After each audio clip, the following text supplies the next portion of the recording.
So in 1981, we had to get one-third of the Democrats to vote with us to pass the Reagan program. We did. And in August of 1981, Reagan signed his 3-year tax cut.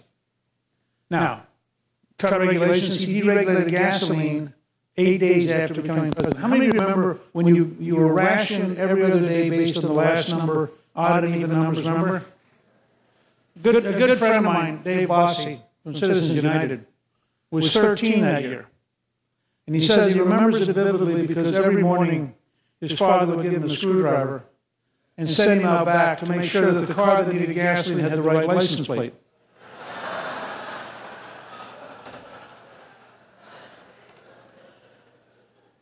And I developed a test for a liberal and conservative.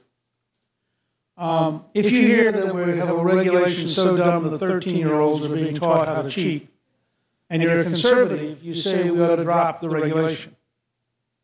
If you're a liberal, you say that's proof we need license plate police at every gas station.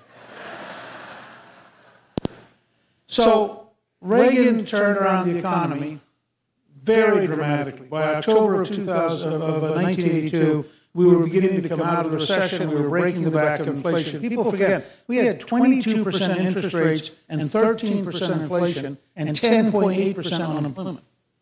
I mean, the system was a mess.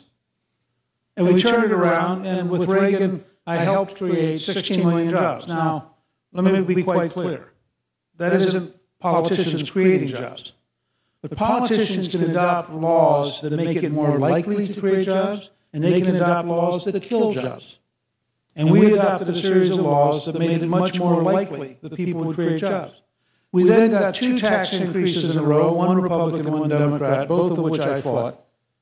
And the economy stagnated. When I became Speaker in 1994, we reformed welfare. 2 out of 3 people went back to work or went to school. We had the first tax cut in 16 years and the largest capital gains tax cut in history. 11 million jobs were created in the 4 years I was Speaker. Unemployment dropped to 4.2%. And as a result of that, we had 4 consecutive years of balanced budget, paid off $405 billion of debt, the only time in your lifetime we've had 4 consecutive balanced budgets.